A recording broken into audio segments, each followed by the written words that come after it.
내가 눈을 들어본 즉 내 병거가 두 산 사이에서 나오는데 그 산은 어떤 산이더라? 구리산이더라. 병거 환상이에요. 이 병거라는 것은 전쟁 때 사용하는 전차를 말합니다. 그리고 이 스가랴가 본 네 병거는 이방 민족의 심판을 위한 선봉과 돌격을 상징하는 것이었습니다. 근데 오늘 6장에서는 네 말이 이끄는 네 병거가 심판의 도구가 되는 것이에요. 그리고 이 병거는 구리산에서 나왔다. 성경에서 구리라는 것은 힘을 상징하는 거예요. 이 구리산은 천국의 대문이라고 할 수 있고 이 구리산에서 하늘의 병거, 천군의 병거들이 출발하는 것이에요. 2절 3절에 보니까 첫째 병거는 붉은 말들이, 두 번째 병거는 검은 말들이, 세 번째 병거는 흰 말들이, 네 번째 병거는 아롱지고 건장한 말들이 매여 있는지라. 네 병거, 4라는 이 숫자는 보편적으로 사방을 말하고 조금 더 깊이 들어가면 전 세계를 아우른다. 그렇게 해도 큰 무리가 없는 해석이에요. 여기에 대해서 스가랴가 4절에 이것들이 뭡니까? 5절에 천사가 대답하여 이르되 이는 하늘의 내 바람인데 온 세상의 주 앞에 서 있다가 나가는 것이라. 온 세상의 주님이란 말은 정봉왕이시요 세상을 다스리시는 메시아를 말씀하는 것입니다. 내 병거는 이 세상에 대한 하나님의 심판의 명령을 집행하는 심판 집행 천사를 상징한다. 그리고 6절 7절에서는 심판 집행자들이 무슨 일을 하는지 구체적으로 나와요. 이것이 나중에 요한계시록 6장과 연결이 되는데 먼저 검은 말은 요한계시록과 연결해서 볼 때 검은 말은 기근과 죽음을 상징하고 흰 말은 승리와 정복을 상징하고 왜 검은 말과 흰 말이 북쪽으로 갔을까? 어룽진 말은 왜 남쪽으로 갔을까? 이스라엘 백성들의 역사를 보면 동쪽은 별로 걱정할 것이 없었어요. 왜냐하면 동쪽은 아라비아 사막이 있기 때문에 동쪽에서는 대군들이 쳐들어올 수 없어요. 서쪽도 걱정할 필요가 없어요. 서쪽에는 지중해가 있기 때문에. 그래서 늘 이스라엘이 점령당하고 고통당할 때는 늘 북쪽에서 내려온 아수르 제국, 바벨론 제국, 로마 제국을 통하여 고통을 당한 것이에요. 그리고 남쪽에는 누가 있습니까? 남쪽에는 여러분 잘 아시는 대로 애굽이 있는 거예요.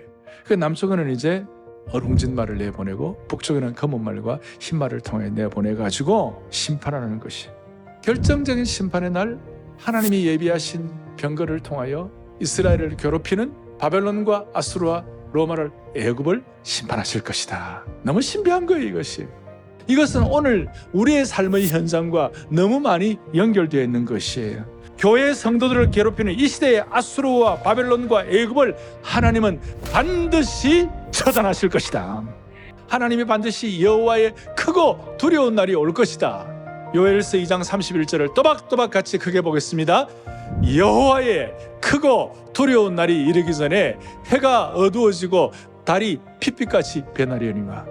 하나님을 대적하는 악인들이 가장 두려워할 때가 온다는 것이에요. 그래서 여러분 이날 그 누구도 피할 수가 없을 것이에요. 악인들에게는 심판의 날이지만 그러나 주의 백성들에게는 그날이 영광의 날이 될 것이에요. 이사야 25장 8절의 말씀처럼 주 여호와께서 모든 얼굴에서 눈물을 씻기시며 자기 백성의 수치를 온 천하에서 제하시리라. 여호와께서 이같이 말씀하셨느니라. 아멘. 우리가 세상으로부터 하나님의 자녀라는 이유로 수치와 모욕을 당할 때 오히려 놀라운 일을 행하시는 하나님의 이름을 찬양해야만 하는 것이에요. 너희에게 놀라운 일을 행하신 너희 하나님 여호와의 이름을 찬송할 것이라. 내 백성이 영원히 수치를 당하지 아니하리로다. 아멘. 예배드리는 가운데 이 말씀에 대한 확신을 가지고 믿음으로 굳게 서 있기만 하면 두려워할 필요가 없는 것입니다. 북쪽으로 나간 자들이 북쪽에서 뭡니까? 내 영을 뭐하게 하느라? 쉬게 하였느니라. 검은 말과 흰 말의 집행천사를 통하여 바벨론이 심판되게 되니까 무슨 일이 벌어지는가? 하나님의 영이 만족하는 것이. 오늘 1절부터 8절까지 나간다라는 이 동사가 7번이나 나옵니다. 1절과 5절과 6절과 7절, 8절. 이 중요한 나가다는 단어가 여러 번 반복되는 이유를 우리는 주목해야 할 것입니다. 여러분 병거의 말들이 나가기를 위하여 말 앞발로 땅을 차면서 콧김을 거세게 내뿜으면서 말들의 근육이 움찔움찔하는 것을 한번 상상해 보세요.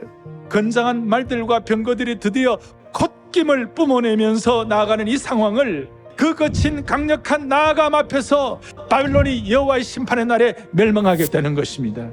오라 너희는 북방 땅에서 도피할지어다. 바벨론 성에 거주하는 시온아 이제 너는 피할지어다. 바벨론에 사는 유대인들이여 거기는 멸망할 것이니까 나오라는 것이. 나중에 이제 바벨론은 하나님의 심판을 받아 멸망하게 되어서 역사의 무대에서 사라졌습니다.